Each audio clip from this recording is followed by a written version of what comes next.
A santa paz de Deus a todos os irmãos e a todas as irmãs, todos os nossos amigos e que têm ouvintes, que têm assistido esse canal, ao qual o Senhor tem preparado, tudo se fez novo.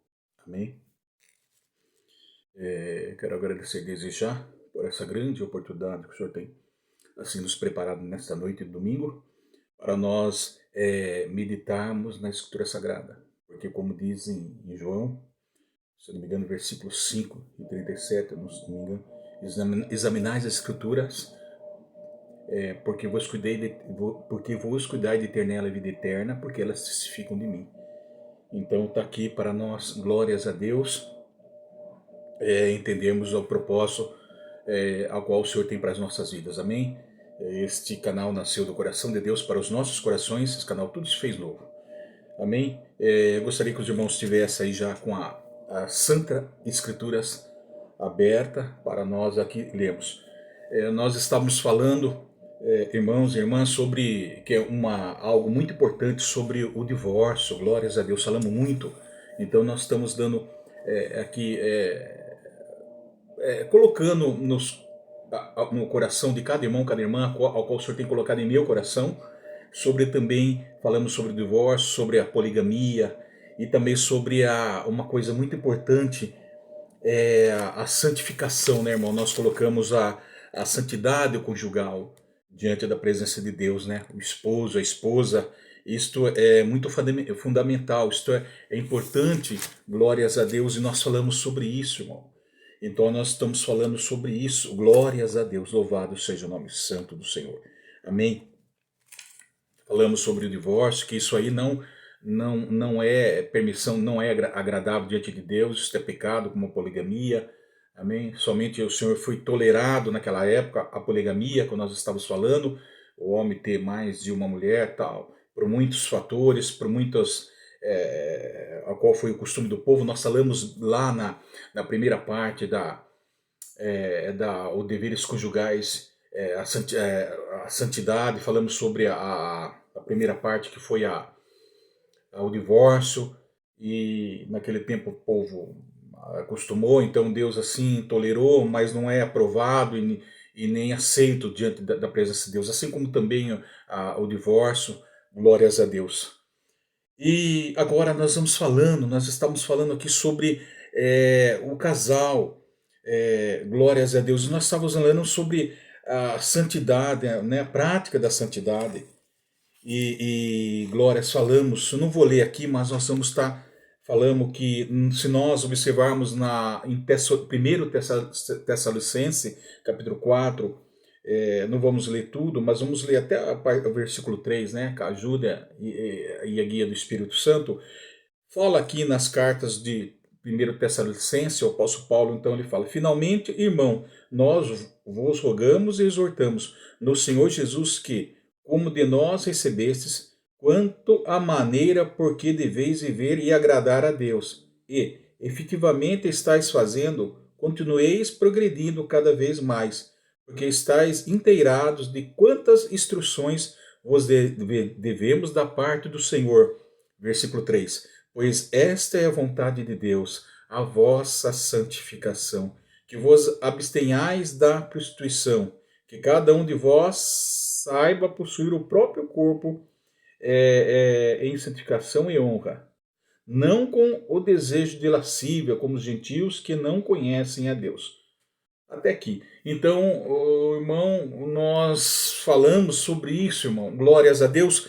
E um dos fatos importantes, que age então, desde o início, nós falamos que o homem deixará o seu pai e sua mãe, se unirá à sua esposa, ambos serão uma só carne. Essa ligação, nós falamos desde o início, meu irmão, é muito forte. O matrimônio é muito forte. Nós estamos falando, vamos falar sobre a santidade conjugal. Tudo isso aí envolve, influi sobre essa linhagem da palavra que o Senhor tem colocado em nossos corações. Então é importante, então ali é muito forte essa aliança, esse compromisso que nós temos com a nossa esposa, com a nossa família, marido e mulher, diante da presença de Deus, esse matrimônio conjugal, matrimonial, diante da lei do homem, diante da lei de Deus, que é o mais importante. Nós falamos, irmãos, sobre essa que há uma ligação forte, isso aí é um concerto, é uma aliança. E falamos também que é muito importante porque o casamento aqui do homem, aqui nessa terra, se inspira no casamento de Deus com a igreja. Então é muito importante. Então, que é o mesmo sentimento, o mesmo afeto, irmão, nós lemos lá. Não foi o homem, né? Assim nós falamos sobre isso, o casamento, a união, o relacionamento entre marido e mulher se inspira também no orçamento de Deus, a igreja, ou seja, é o noivo, o esposo, a igreja que é a noiva. Nós falamos em Efésios, capítulo 5, versículo 31 ao 33, está escrito lá, os irmãos têm acompanhado. Portanto, Deus instituiu o casamento que é chamado, é uma dádiva de Deus e nos colocou em família para amarmos a nossa esposa, os filhos, respeitar, proteger, conquistar e dar proteção espiritual, emocional e para os filhos e ensinando, que é o mais importante, os princípios divinos da santa palavra de Deus. Irmão, nós podemos falar um versículo muito forte que fala também, 1 Pedro capítulo 3, versículo 7, igualmente vós, marido, combatai com a sua mulher, com entendimento, né, dando honra, ou seja, igualmente vós, maridos, combatai com a mulher com entendimento, seja sábio no convívio dia a dia com a sua esposa, com seus filhos, com entendimento, meu irmão, minha irmã. Por isso que nós temos que buscar a Deus, dando honra à mulher como que é um vaso mais frágil, como sendo vós seus coerdeiros da graça da vida, para que não sejam impedidas as vossas orações, irmão, para que não haja uma brecha para que o inimigo venha entrar no relacionamento da família, porque o que mais ele quer desestruturar, nós falamos aí do início, é a família. Mas ele quer destruição, ele quer separação, fragmentação, irmão. Então, nós falamos que a família é importante, é o maior investimento de uma nação. Então, é aí que nós temos que vigiar, irmão. Então, portanto, os dois devem estar comprometidos um para com o outro nos deveres conjugais, em todos os sentidos. Amém? Falamos. E um grande problema, nós ia comentar da igreja, irmão, a igreja primitiva. O grande problema era manter a pureza sexual. Nós vimos em 1 Coríntios capítulo 5, né? Então, por que, irmão? Porque é uma igreja difícil. Era uma igreja ali, porque o apóstolo Paulo, quando ele começou a iniciar aquela igreja, era uma igreja, ele fez com que a igreja, ele fundou uma igreja florescente ali na cidade de Corinto, irmão. Ali descendo descendo ali para Atenas ali, porque Atenas ali, ele desceu, era a capital ali, irmão, de todo ali, e havia todas essas cidades por perto ali, irmão, como a cidade de Corinto, se não me engano dava 65 quilômetros, mais ou menos, 62 até Atenas. Então era perto, irmão. Então nós falamos sobre a igreja de Corinto. Foi muito difícil, porque ali é uma igreja, não vamos falar muito sobre isso, mas era uma igreja, para começar, Corinto era importante, porque ele concentrava a maior parte controlava a grande parte da navegação né, ali dentro do Oriente e do Ocidente, de todo o mar ali, Mediterrâneo ali, ele controlava, porque era portos, uma cidade portuária, irmão. Então entrava, imagine só como entrava coisas naquela cidade, pessoas, havia um número muito grande, um fluxo muito grande de pessoas de todas as raças, culturas, religiões, costumes, irmão, entravam ali de todos ali países, era ali na cidade de Corinto. Então, uma das cidades que ela enfrentava, se nós olharmos mesmo lá em Atenas, quando o apóstolo Paulo entra em Atenas é o que? Era uma cidade idólatra, é o centro religioso do mundo grego-romano, nós falamos disso, havia estátua de deuses em Atenas do que todo o resto da Grécia, irmão. Ali praticavam ali a arte da ciência, a filosofia pagão, e ali inúmeras coisas que desagradavam a Deus, irmão. Então, ali eles eram totalmente, inteiramente dedicados aos ídolos ali de Atena, irmão. E ali todas assim, ali imagine Corinto, irmão, que era próximo ali, era uma cidade grega ali onde havia os gregos. Então, pois era um santuário de todas as memórias mitológicas ali, pagãs, e repleta de templos, irmão, e de estátua. Havia mais deuses e semideuses do que do que homem ali naquele lugar de heróis ali, não. Eles cultuavam, como eram os gregos, os filósofos epicureus, estoicos, todos isso aí, irmão. E ali, irmão, se nós começarmos a entender a cidade de Corinto, é uma cidade muito maravilhosa, mas ali havia grandes problemas ali, não só ali o problema ali da impureza, irmão, da igreja, como outros problemas também. Se nós começarmos aqui a colocar, nós vamos ver. Mas enfim, mas nós temos que entender que aquilo é uma cidade, como nós havíamos falado. Coritizar significa praticar prostituição. Pois Corinto era o sinônimo de moral, de depravação, de prostituição. Uma cidade da infame, cidade da sensualidade, irmão, da prostituição sagrada. Por que sagrada? Porque, entre aspas, irmão, eles misturavam as religiões pagãs dele, idólatras, com as religiões, com prostituição, irmão, ali no meio. Corinto era proverbialmente conhecida como corrupção imoral e cheia do pecado. Então você pode estar analisando, irmão, o que o apóstolo Paulo ali passou dentro da própria igreja que estava decaindo. A igreja ali em Corinto, irmão, ali havia muitos homens, filósofos, doutores, né, autoridades ali. E a igreja, de tal maneira que a igreja estava decaindo no seu estado de fé e amor dentro da própria igreja, irmão. Chegaram a negar até a ressurreição, né, de nosso Senhor e Salvador Jesus, irmão. Então, ali, e ela enfrentava isso, irmão, porque, para ter ideia, tinha o ídolos dele ali, irmão, a principal divindade era a Afrodite, a Vênus. Ou seja, a deusa, ou em outros países também, eles consideram como Diana e etc. Era a deusa do amor licencioso, que praticava ali prostituição. Vênus, Afrodite, que tinha o seu tempo milhares de prostitutas, ela era a deusa da fertilidade em outros ali países, né? Então havia no seu tempo milhares de sacerdotisas, prostitutas profissionais ali, serviam no templo dedicado à adoração dos seus deuses. Era 1000 jovens sacerdotisas cortesãs dedicadas ao serviço da deusa do prazer, que atraíam pessoas de todo mundo. Olha só, irmão. Então vinha um marinheiro, vinham pessoas de longe. Imagine, ficavam meses, dias, anos navegando nesse mar afora. E quando chegavam na cidade, irmão, chegavam em alguma cidade, como ali a cidade de Corinto. Então eles queriam desfrutar dos seus prazeres carnais e etc. Então elas ficavam ali na cidade, irmão, trazendo esses homens para a prática da prostituição, e era misturado com seus dítulos pagãos, né, demoníacos, né, irmão, porque quanto mais eles satisfaziam o prazer da carne, melhor era mais agradável, entre aspas, os seus deuses ali. Então nós podemos ver, irmão, era uma igreja, e ali era uma cidade infame, irmão, e também ali havia muitas religiões, ali haviam também, como pode dizer, Corinto era uma verdadeira, eles tinham cisma na fé, ou seja, eram pensamentos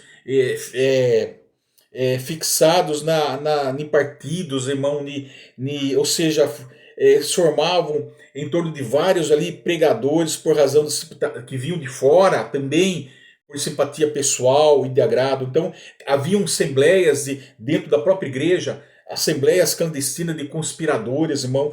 Havia facciosos, maquinação, trama, reunião secreta de pessoas com interesses próprios, buscavam seus próprios interesses, eram homens invejosos, materialistas, né, porque era uma cidade materialista, era uma cidade de luxo, de luxúria, irmão, porque ainda eram carnais, irmão. Isso aí dentro da igreja, dos irmãos, porque ainda eram carnais, porque isso havia divisões entre eles, agiam como mundano. Ali estou falando da igreja, imagine de fora, irmão, agora agiam como mundano. O próprio Paulo fala que eles agiam como mundano, com os mundanos. Então, irmão, falamos um pouco da igreja. Havia outras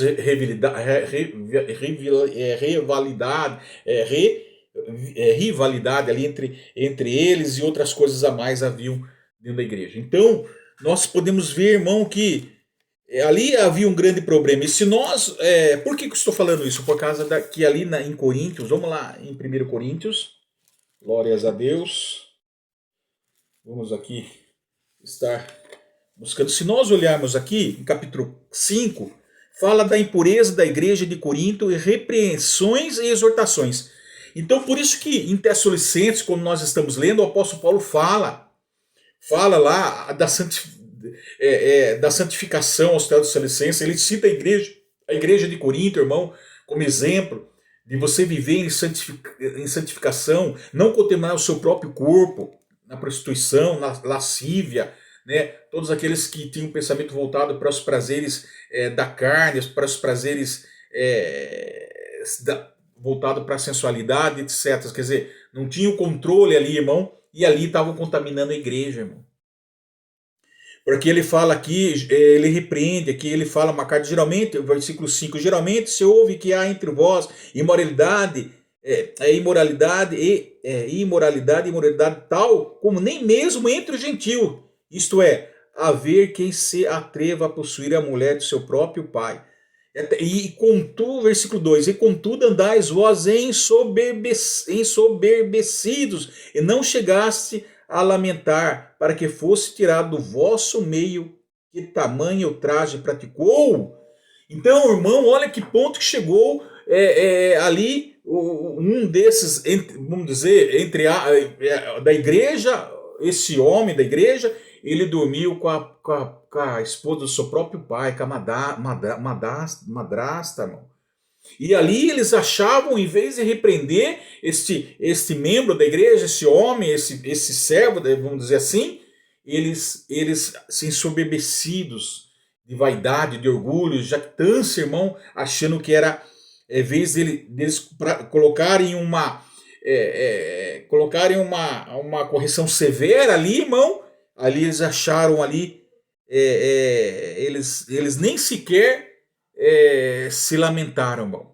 Então, entrou ali da própria igreja, irmão. Olha, então, as religiões, então, pagãs ali, irmão, a grande problema da igreja era essa, irmão. E as religiões de manter a pureza sexual, olha. E as religiões pagãs muitas vezes justificavam a prostituição como parte de seus ritos e culturas romanas antigas. Tinha alguns limites sexuais, aquilo que nós falamos, né? Os seus deuses, os seus deuses que tinham prazer carnal na prostituição, em satisfazer o desejo da carne, da prostituição, irmão. Então, portanto, Paulo exortou os Tessalonicenses a não praticarem nenhuma atividade sexual fora do casamento. Olha que maravilhoso, irmão. Então, aqui ele está falando também, chama atenção fora do casamento. Então lembraram que o corpo humano é o templo de Deus, deve ser mantido santo. 1 Coríntios 6, versículo 18 ao 20, irmão. Vamos ler aqui, 18 ao 6. Ele lembra também os Tessalonicenses, ele tem exemplo. Nós já lemos e vamos comentar, repetir a ler. Fugir de impureza, qualquer primeiro capítulo, versículo 6, versículo 18. Fugir da impureza. Qualquer outro pecado que uma pessoa cometer é fora do corpo, mas aquele que pratica a imoralidade pega contra o próprio corpo. Acaso não sabeis que o vosso corpo é santuário do Espírito Santo, que está em vós, o qual tendes da parte de Deus, e que não sois de vós mesmo, porque fostes comprados por preço. Agora, pois, glorificai a Deus no vosso corpo. Olha que ele escreve, então, ele chega a falar isso, irmão, lá em Coríntios. Glórias a Deus, louvado seja o nome santo do Senhor. Então devemos honrar o nosso corpo como criado, como nós criado a sua imagem e semelhança, né, irmão? E nós temos que ser criado, fomos criados por Deus e temos que ser santificado. E nosso corpo que foi criado por Deus, santificá-lo, né? De acordo com a sua finalidade santa, irmão.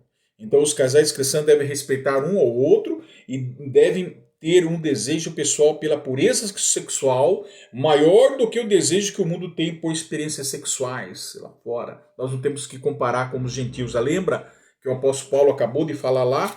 Vocês cometem tal coisas que nem os gentios lá fora. Então Aleluia. Então, irmão, nós temos que vigiar, irmão, e nós somos separados, irmão. Lembra que nós falamos que nós somos separados. Louvado seja o nome santo do Senhor. Então, esse é um dos motivos ao qual nós devemos estar santificando na sua palavra. Agora, o envolvimento sexual fora do casamento desonra a Deus, irmão. Glórias a Deus. Louvado seja o nome santo, pecado, honra ao cônjuge. Nós falamos muito os filhos, até mesmo o próprio corpo, ou seja, o seu próprio corpo, glórias a Deus. E desonra a mulher também. Pois se começarmos errado o nosso relacionamento, nós vamos o relacionamento íntimo, vamos até o fim, irmão. Então nós temos que vigiar e orar para que o Senhor venha preparar companheiro, glórias a Deus, para que não venhamos sofrer as consequências, irmão, lá na frente, irmão. Então nós devemos ter um relacionamento, então não podemos começar o nosso relacionamento íntimo, né, conjugal, vamos sofrer. E tanto o marido como a esposa, pois há sempre um preço a ser pago, né, irmão? Então Deus muitas vezes permite que os cristãos acolham o que semeiam, glórias a Deus. Então esta palavra está sendo forte, irmão. A santidade conjugal, a santidade do casal, irmão. Nós queremos colocar isso. Falamos aqui que nós não temos famílias perfeitas, né? Mas o Senhor faz com que a gente venha se crescer espiritualmente na palavra de Deus, debaixo da graça e da santidade de Deus. Deus vai nos ensinando a cada dia. É um aprendizagem. Bom aprendizado. Nós aprendemos a cada dia, irmão. A salvação é um processo, santificação é um processo progressivo, né, irmão? Vocês casaram para serem santos, nós casamos para ser santo, um respeitar outro, para ser fiéis um com o outro, para serem, aleluia, um ao outro. Pois o casamento é lindo, é uma dádiva de Deus que nós já comentamos, é uma vocação de Deus, casamento chamado por Deus. Mas um casamento agradável a Deus é um casamento santificado, irmão, a qual dentro de tudo aquilo que requisito que nós falamos, irmão, dentro da lei de Deus e dentro principalmente da santificação, né, da lei espiritual, da lei de Deus, mesmo o casamento feito na igreja, ou mesmo no casamento civil, né, irmão, tudo isso é bonitinho, sim, nós apresentamos, né, tudo nos conforme, mas a lei, dentro da lei divina e da lei do homem, mas existem assim, irmão, casais, homem, esposa, irmão, que não estão sendo, às vezes, muitas vezes, agradáveis a Deus por falta de entendimento, irmão. Glórias, louvado seja o nome santo do Senhor. Agora nós vimos muito, irmão, nós falamos sobre muito isso aí, porque não estão vivendo debaixo da santidade de Deus, irmão. Entregaram as suas vidas realmente debaixo da santidade de Deus, né? Às vezes só na lei do homem, né? Até mesmo na lei de Deus, mas sem, vamos dizer, sem um entendimento ainda, como os gentios, como os pagãos, podemos dizer assim, como aquele que não tem entendimento, né, irmão? Então, não sabe o significado do relacionamento entre esposo e marido, mulher e homem, esposo, esposa. Não sabe o significado do matrimônio ainda, irmão. Então, por isso que muitas vezes erramos, irmão. Então, estão vivendo assim, sem entendimento. Principalmente aqueles casais que se ajuntam, né, mano? Amaziados, não são agradáveis a Deus, irmão. Essa não é a vontade de Deus para a vida de vocês que se ajuntaram. Isso não é. Então, um exemplo de Malaquias, nós podemos ver. Vamos lá ver Malaquias. O que ele chama atenção? Malaquias, irmão, fala aqui.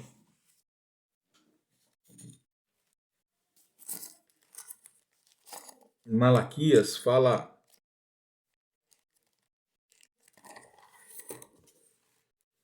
Malaquias capítulo 2, versículo 13 e 14. Olha o que Deus chama Malaquias, irmão, aqui pós-contemporâneo, depois que o povo voltou da sua terra, para a sua terra natal, talvez, não sei se me engano, depois de 120 anos ali, né, irmão, mais de 100 anos ali, eles ficaram mais de 100 anos, voltaram para a sua terra natal, e ali há uma advertência contra a infidelidade conjugal, ali mesmo o próprio um dos últimos profetas menores ali, Deus então lhe exorta ao povo, a infidelidade do povo, irmão.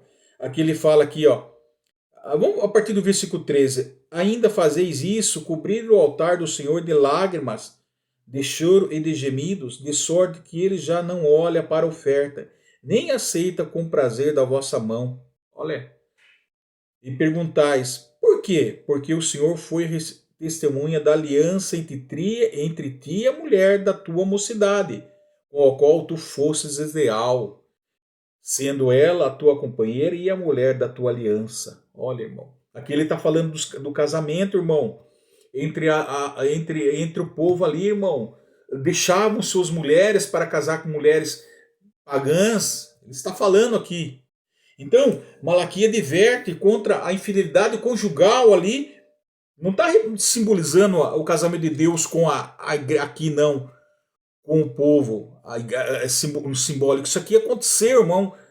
Até então, que se nós lemos Malaquias, em Esdras, ele próprio manda ele as suas mulheres pagãs embora para não contaminar para não contaminar a nação eleita de Deus, irmão.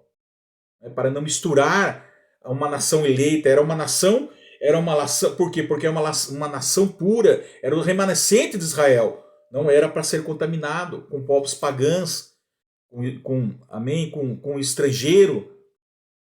Então, irmão, ele fala aqui, Deus não olha mais para oferta, leia lá em Esdras, vocês vão entender do que deveria fazer certo, acabou sendo feito por motivo e intenção errada, irmão, entre eles.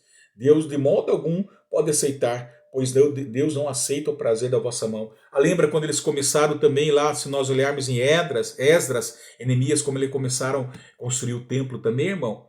Eles não aceitaram ali as ofertas pelo povo, não aceitaram a sua oferta dentro do templo, porque vocês estavam cheios de pecado, irmão, estavam cheios de pecado diante da presença de Deus. Então, o Senhor não tem prazer, não aceita com prazer da vossa mão. O que é prazer, irmão? Com prazer o Senhor está falando. Ou seja, é um termo hebraico do que denota o prazer e a alegria de Deus, irmão. Ou seja, o prazer de Deus está no sacrifício oferecido como gesto do que de pureza, humildade, fé e alegria, irmão. Este é o prazer que Deus sente pelo teu servo, pela tua serva, e em santificação, aprendendo, mas andando em santificação. Então a mulher da tua mocidade, ele fala, esses são os homens, não apenas se casaram com mulheres pagãs que serviam a divindades, mas era uma violação da aliança dos vossos pais. Não bastando, aquilo que nós não bastamos isso, eles também divorciaram de suas esposas israelitas para viver com as pagãs, irmão. Então nós podemos ver um exemplo. Sua companheira, que ele fala, lembra, sua companheira, Deus ele criou o homem e a mulher, ele deixou seu pai e sua mãe para viver com sua esposa, e ambos seriam uma só companheira, uma adjutora, uma companheira que Deus criou para o homem. Então, como ele exprime um relacionamento estável do teu concerto, da aliança que nós falamos, a união e um casamento a união de um casamento é formal, público, legal e sagrado. Um contrato obrigatório, a responsabilidade do homem.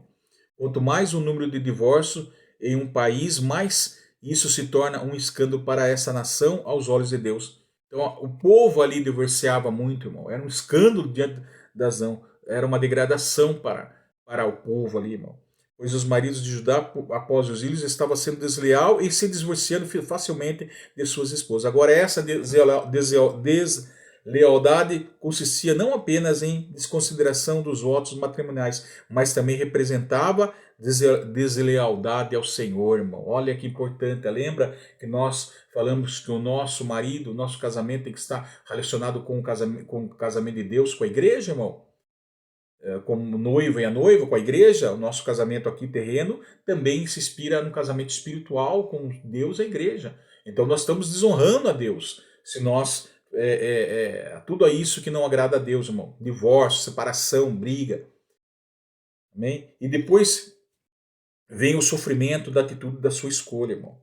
Errada, porque os líderes de Esdras e Neemias, quando nós vimos lá, ele ordenou que esses homens despedissem as suas esposas que haviam tomado entre os cananeus e outros povos da terra, pois teriam que acontecer esses divórcios com mulheres pagãs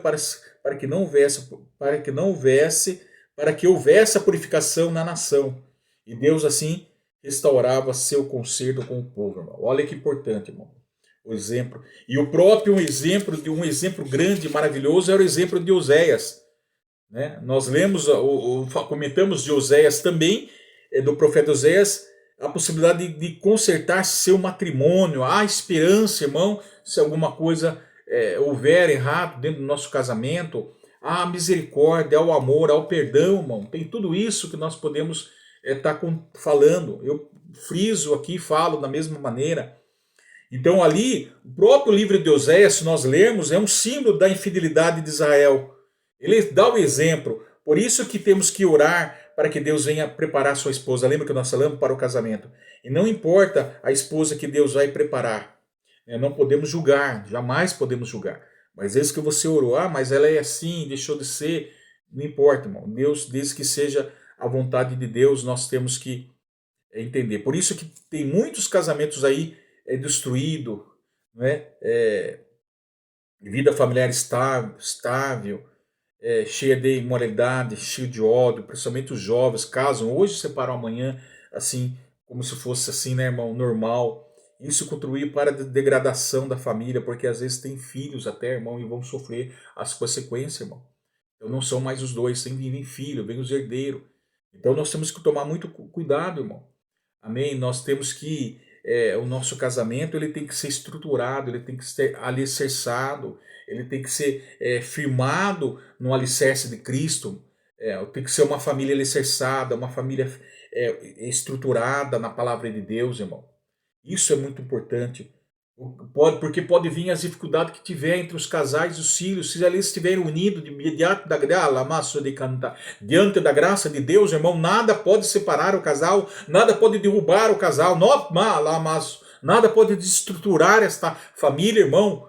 Por isso que eu começo a frisar aqui que o diabo ele vem para atacar a família, para destruir separação, para que haja fragmentação, para que haja desunião, haja contenda entre filho e pai. Nós temos que nos policiar na palavra de Deus, meu irmão, minha irmã. Falar sobre a família, irmão, glórias a Deus.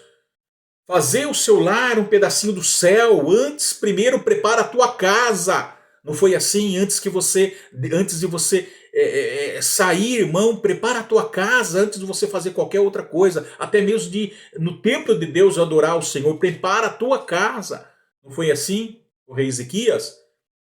Então, irmão, e ali o casamento de Oséias, irmão, ele simboliza isso, irmão. Se nós lemos o livro de Oséias, Oséias com sua mulher Gomer, lembra uma mulher adúltera, impura, ele dá esse exemplo com uma mulher impura, mulher de prostituição. Oséias amaria imensamente e dela teria filhos. Lá em Oséias capítulo 1, sua esposa era uma mulher infiel de imoralidade. Oséias sabia que ela era uma prostituta, e quando lembra que o Senhor mandou casar com ela, se nós lemos ali capítulo 1, e quando se casou, Deus pediu para que Oséias casasse com ela, preparou Gomer para casar com ela, para dar o exemplo, irmão, espiritualmente para dar o exemplo, assim como Deus ama o seu povo, é casado com o seu povo.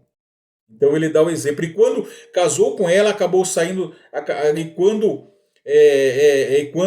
Oséias sabia que ele era prostituta, quando se casou com ela e acabou saindo da casa e se tornou escrava de outro homem. Ela acabou abandonando lá e se tornando, foi aos braços de outro homem, se tornando escrava de outro homem. Só lê ali, irmão, entretanto o Senhor instruiu Oséias a comprar de volta a sua esposa, capítulo 13, irmão. Assim como o noivo, glórias a Deus, olha como Deus fala, maravilhoso, assim como Deus ele comprou com seu sangue na cruz do Calvário, o noivo a sua noiva, ele foi, resgatou, glórias a Deus, a sua noiva e trouxe, irmão, a sua noiva lapidada, adornada, santificada, imaculada, sem pecado, sem mancha, irmão. É isso que Deus ele quer fazer com que você se torne diante da presença de Deus, irmão, uma noiva pura, irmão.